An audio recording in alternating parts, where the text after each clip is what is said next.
से यहाँ पर वास्तविक संख्या, तो वास्तविक संख्या का मतलब जो परिमेय और अपरिमेय संख्या के मिलने से बनी है।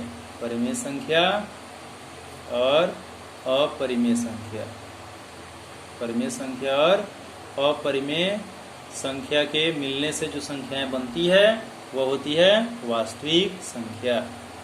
तो यहाँ तक बेसिक था वास्तविक संख्या, जो पाठ का नाम है हम लोगों का वास्तविक संख्या। ठीक है, तो वास्तविक संख्या में यहाँ पर इस पाठ में हम लोग रियल में मस मतलब महत्तम समापवर्तक, लस यानी लघुत्तम समापवर्त्य, इसे मस हुआ, इसका पूरा नाम भी लिख देते हैं। तो मस का मतलब हो गया महत्तम समापवर्तक, वर्तक होता है महत्तम समापवर्तक, और लस का मतलब होता है लघुत्तम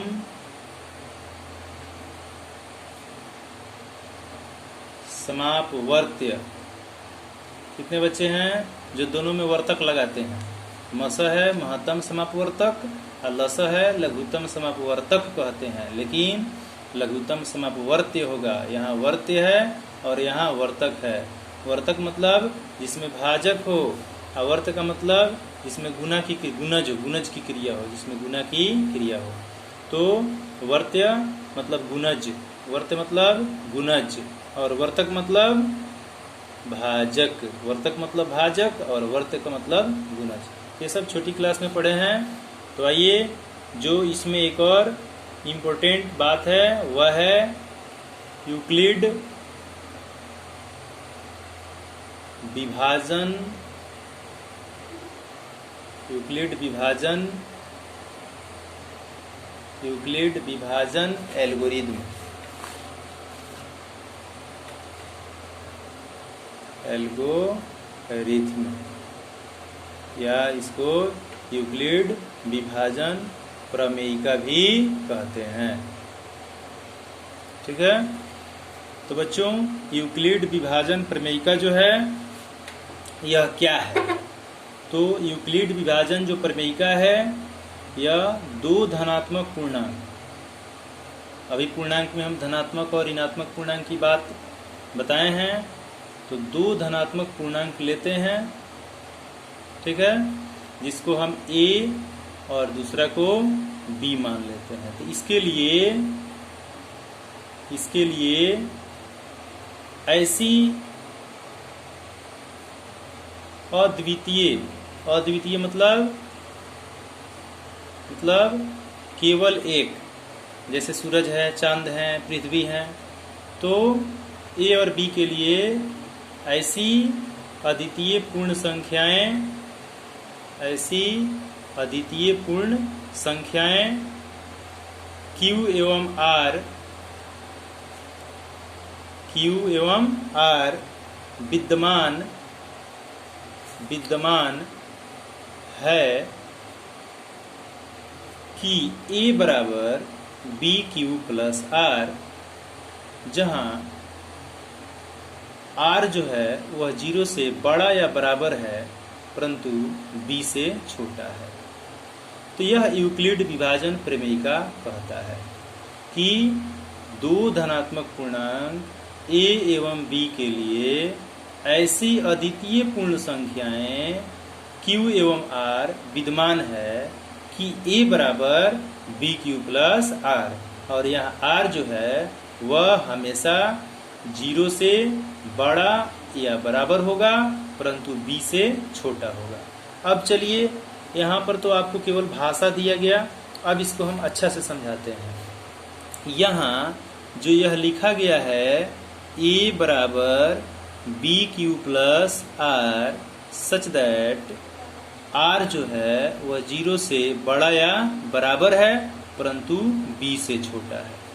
तो यह जो चीज है a बराबर bq plus r such that r जो है वह 0 से बड़ा या बराबर है परंतु b से छोटा है। तो आइए यहाँ a जो है, a का मतलब होता है भाज्य,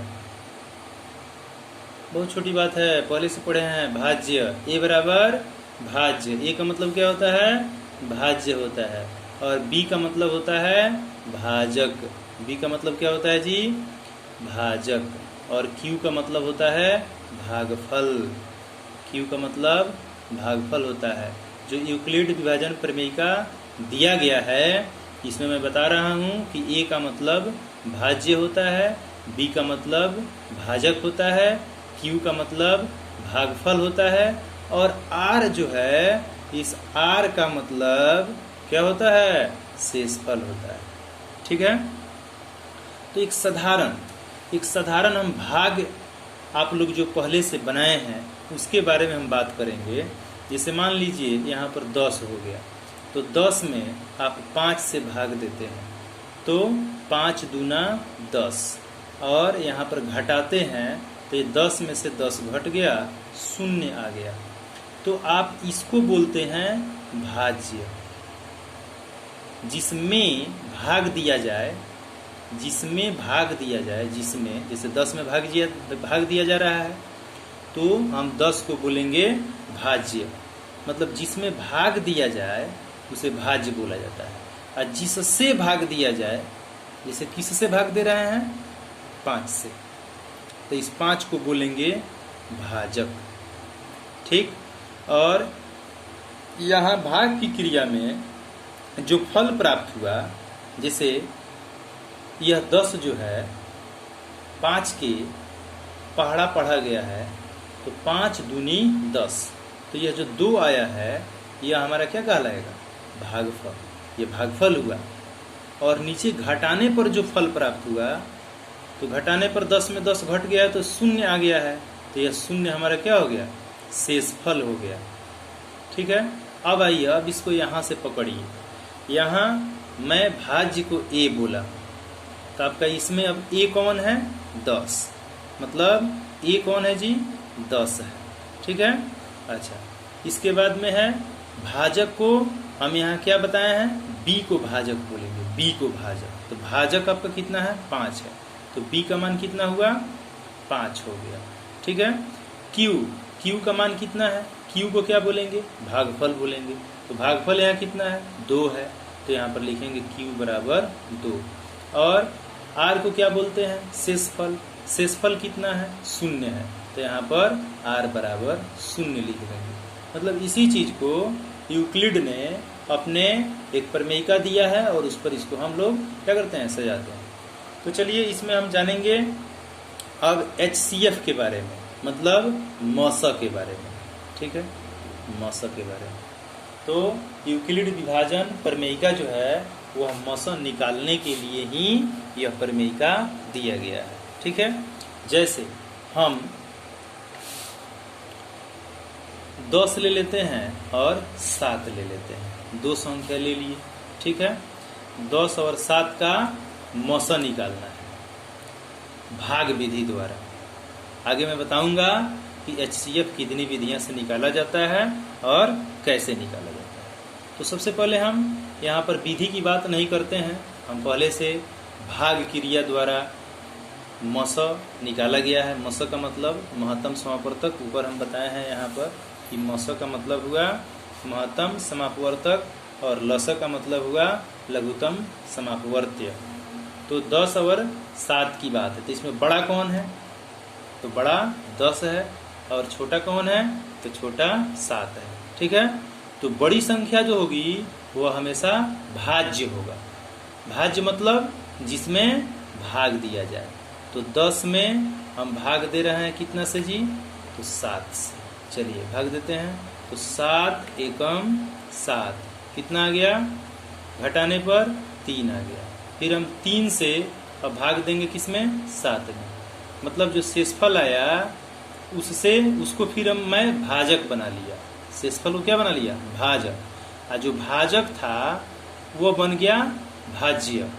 तो यह कब तक होगा? जब तक उसका शेषफल 0 न आ जाए, तब तक इस प्रोसेस को हम आगे बढ़ाते जाते हैं, और शेषफल भाजक बनता जाता है और भाजक भाज्य बनता जाता है।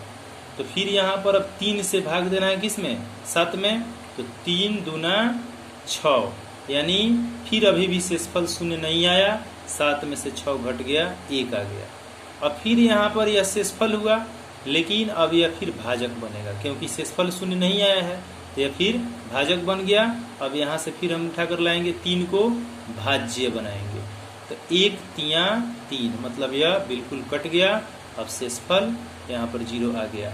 तो जो अंतिम भाजक है, जो अंतिमवा बार में जो कटा है, मतलब जो लास्ट में जो अंक इसको शून्य किया है, उसको हम बोलते हैं क्या चीज?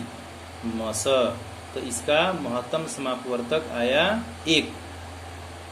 इस 10 और 7 का मस कितना आया? 1 आया। ठीक, 10 और 7 का मस कितना आ गया? 1 आ गया। चलिए एक और उदाहरण लेते हैं। तो एक और उदाहरण लेते हैं, जैसे यहाँ पर मान लिए कि यह 11 हो गया और यहाँ पर हम 20 ले लेते हैं। ठीक है, तो इसका मौसा निकालेंगे किस विधि से? भाग क्रिया से। ठीक है, तो इसमें बड़ी संख्या कौन है? 20 है। छोटी संख्या कौन है? 11 है। तो 20 में 11 से हम क्या देंगे? भाग देंगे। तो 11 एकम 11, घटाने पर कितना आ गया? 9 आ गया। अभी शेषफल शून्य नहीं हुआ, तो जब तक शेषफल शून्य नहीं होगा तब तक शेषफल भाजक बनेगा, और जो पहले वाला भाजक था वह यहाँ आकर भाज्य बनेगा। तो 9 एकम 9, तो फिर यहाँ पर घटाने पर कितना आ गया? 2 आ गया। अभी भी शून्य नहीं हुआ, तो फिर यह शेषफल क्या बनेगा? भाजक बनेगा, और जो इसके पहले भाजक था वो आकर भाज्य बनेगा। चलिए 2 चौका 8। अब यहाँ पर घटाने पर क्या आया? 1 आया। 1 आया, मतलब अभी भी शेषफल शून्य नहीं हुआ, फिर यह भाजक बनेगा, और यह जो 2 है, यह 2 फिर यहाँ पर आकर भाज्य बनेगा। तो 1 दूना 2, अब कटकर यहाँ पर शून्य आ गया। तो अंतिम जो भाजक है उसको हम क्या बोलेंगे? मस बोलेंगे। तो हम लिख सकते हैं यहाँ पर कि 11 और 20 जो है, इस 2 संख्याओं का मस कितना आया? 1 आया। तो हम पहले बता चुके हैं कि जिस 2 संख्याओं का मस 1 आए, उस दोनों संख्या को क्या बोलेंगे? सहअभाज्य संख्या। तो एक तरह से देखा जाए तो 11 और 20 जो है, यह दोनों संख्याएं कौन संख्या कहलाएगी? सह अभाज्य संख्या। बहुत ही महत्वपूर्ण बात है सहअभाज्य संख्या समझना, क्योंकि आगे इसका बहुत महत्वपूर्ण योगदान है इसमें। तो 11 और 20 का मौसा कितना आ गया? 1 आ गया। चलिए अब इसको हम सजाते हैं यूक्लिड विभाजन प्रमेयिका पर। इसको हम सजाते हैं किस पर? यूक्लिड विभाजन प्रमेयिका पर सजाते हैं। तो यूक्लिड विभाजन प्रमेयिका क्या है? तो आप अब जान चुके हैं कि यूक्लिड विभाजन प्रमेयिका को कहते हैं A बराबर BQ प्लस R, मतलब भाज्य बराबर भाजक गुने भागफल प्लस शेषफल। और शेषफल जो होता है वो हमेशा 0 से बड़ा या बराबर होता है, परंतु b से मतलब भाजक से क्या होता है? छोटा होता है। जैसे यहाँ पर देखिए ऊपर एग्जाम्पल में 11 से भाग दिया गया है, तो 11 से भाग दिए हम 20 में, तो हमारा शेषफल क्या आया है? 9 आया है ना। तो 9 0 से मतलब शेषफल आर शेषफल है, तो 9 0 से बड़ा है कि नहीं है? 9, इसमें जो 9 है वह क्या है? 0 से बड़ा है, परंतु भाजक से क्या है? छोटा है। भाजक यहाँ पर 11 है, तो 11 से छोटा है 9, परंतु 0 से बड़ा है। तो इसीलिए यहाँ पर जो शेषफल होना चाहिए वो हमेशा 0 से बड़ा या बराबर परंतु भाजक से छोटा होता है। ठीक है, तो चलिए इसको हम सजाते हैं। तो यहाँ देखिए, यहाँ ऊपर हम बताते हैं, यहाँ पर हम क्या लिखे हैं, यह 20 है जो भाज्य है। तो a को हम कहते हैं भाज्य, उसको याद कर लीजिएगा। a को हम बोलते हैं भाज्य। तो भाज्य यहाँ ऊपर भाज्य कितना है, 20 है। तो a की जगह पर हम क्या लिखेंगे, 20 लिखेंगे। बराबर है तो बराबर दे दिए। b, तो b क्या है, b को हम क्या कहते हैं, b को बोलते हैं भाजक। तो भाजक यहाँ कितना है, उंगली के पास आइए, भाजक है 11, तो 11 लिख दिए। अब यह b और q जो है यह दोनों गुना में है, तो यहाँ गुना का चिन्ह दे देते हैं। q, तो q जो है वो भागफल है, तो 11 से भाग दिए हैं तो भागफल कितना आया है, 1 आया है। तो इस q के जगह पर हम लिखेंगे कितना, 1 लिखेंगे। ठीक है, प्लस है तो प्लस दे दिए। अच्छा, उस समय शेषफल कितना आया है, फर्स्ट बार में जब कटाए हैं तो शेषफल यहाँ देखिए, शेषफल 9 आया है, तो यहाँ 9 लिख देते हैं। ठीक है, फिर आगे बढ़ते हैं। शेषफल 0 नहीं हुआ है, शेषफल कितना आया है, 9 आया है। ठीक है, और तो अब देखिए, अब यहाँ ऊपर उंगली के पास देखिए, यह 9 भाजक है, 11 को क्या बना लिए हैं, भाज्य। अब हमको अब इससे मतलब नहीं रहेगा, अब इससे मतलब नहीं रहेगा। अब उसके बाद वाला जो स्टेप है, जैसे यह है, इस पर अब ध्यान दीजिए। तो इसमें बताइए, इसमें भाजक कौन कहलाएगा, 9, अभाज्य 11। तो अब 11 को उठाकर भाज्य में लाएंगे, मतलब इसको यहाँ पर लाएंगे। बराबर है तो बराबर देंगे, और जो भाजक है यहाँ पर भाजक कितना है, 9 है, तो 9 को यहाँ पर ला दिए। अब फिर कितना, 9 को जब यहाँ पर लाए हैं तो यहाँ भागफल कितना आया है, 1 आया है, और शेषफल कितना आया है, 2 आया है।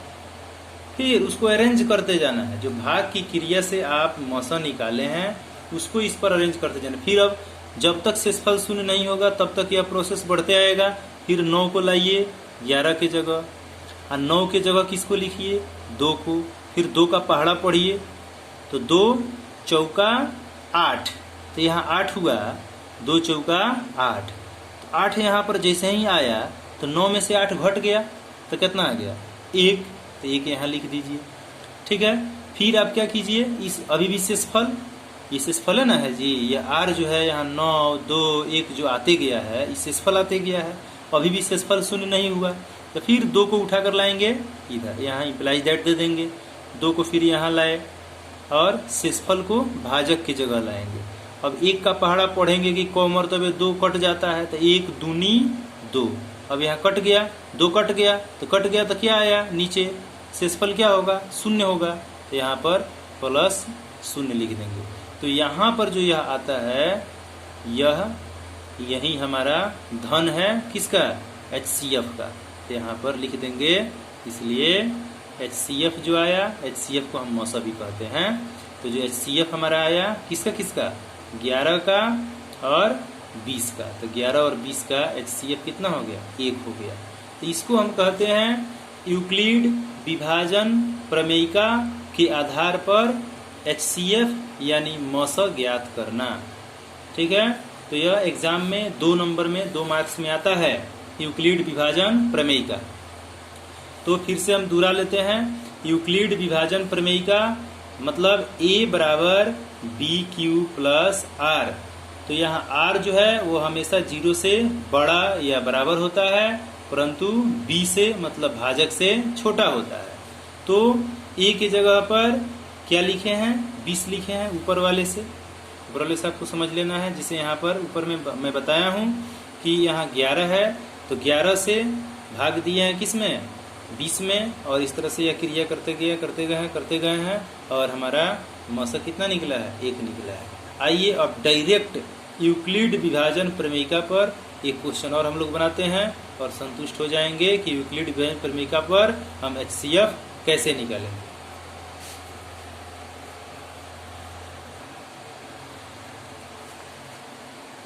चलिए, जैसे यहाँ पर एक क्वेश्चन है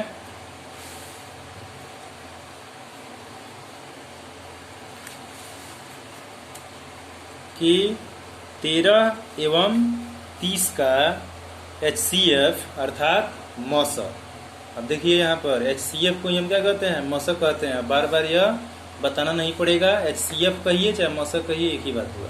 तो 13 एवं 30 का HCF अर्थात मशक यूक्लिड विभाजन एल्गोरिथम से ज्ञात करें। तो सबसे पहले यहाँ पर हम इसको अब चल रहे हैं हल करने।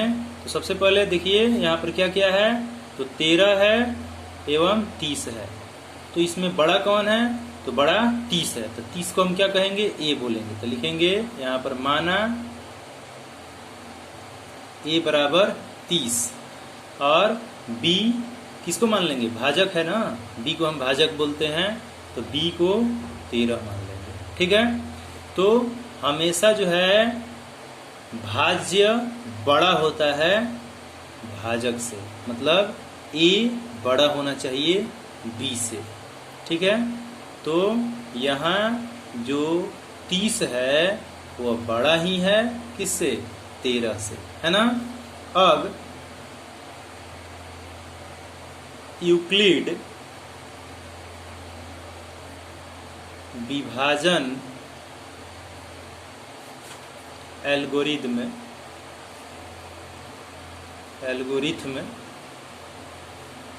से हम चलते हैं। ठीक है।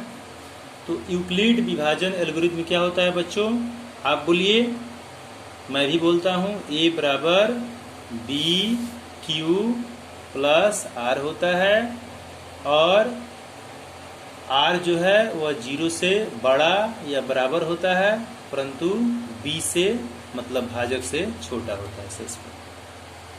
तो A की जगह बोलिए क्या लिखे हम, A की जगह पर यहाँ A कितना है, 30 है ना, तो A की जगह पर 30 लिख दीजिए। बराबर B की जगह पर कितना है, 13 है ना, तो B की जगह पर 13। अब 13 का पहाड़ा पढ़िए, ये 30 को मर्तबे जाएगा। तो 13 दूना 26, 13 तिया 39, तो 39 ज्यादा हो जा रहा है। तो 13 दूना, यहाँ भागफल ही ना लिखा रहा है, 13 दूना 26। अब यहाँ 26 लिखकर आप सोचिए, मन ही मन देखिए, यहाँ पर 13 दूनी 26 जब आप लिखे तो 30 में से 26 घटा ना लीजिए।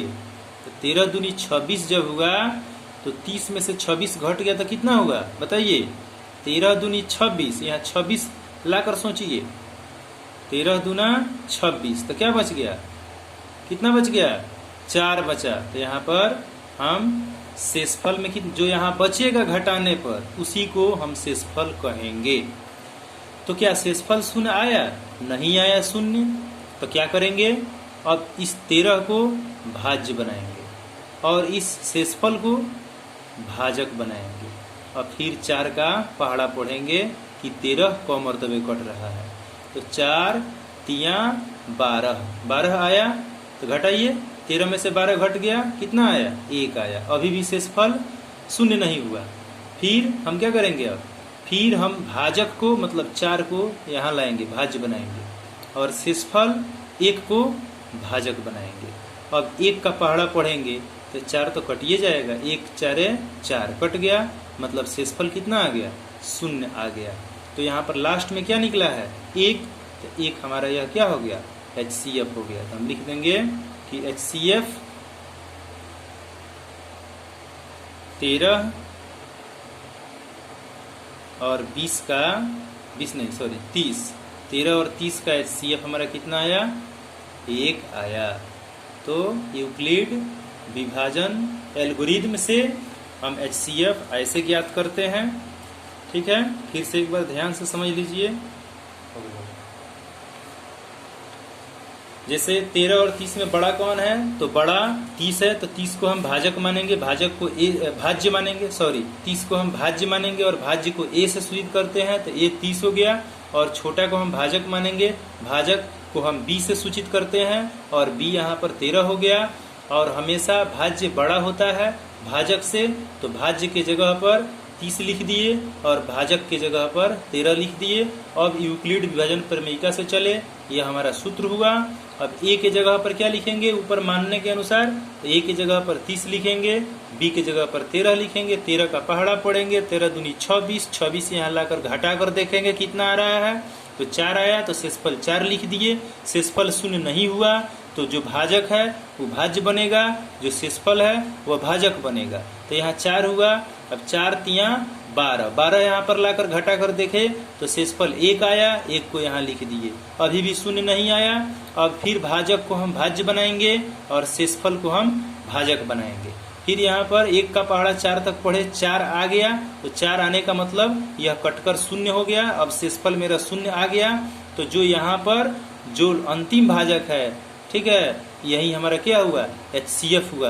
तो 13 और 30 का HCF कितना निकल गया, 1 हो गया। यही हमारा आंसर हुआ। तो बच्चों आज मैं यूक्लिड विभाजन प्रमेय का अच्छा तरह से बताया हूँ। इसको अच्छा से रिवीजन कीजिएगा और इस पर क्वेश्चन जो है NCERT के बुक में दिया हुआ है, एक्सरसाइज 1.1 में एग्जाम्पल भी दिया है। इसे बनाइएगा। जहाँ भी दिक्कत होगा उसे कमेंट करके मुझे ज़रूर बताइएगा। फिर इसके आगे नेक्स्ट अगला वीडियो में मैं इसके आगे का पॉइंट्स, आगे का टॉपिक्स डालूंगा। Thank you.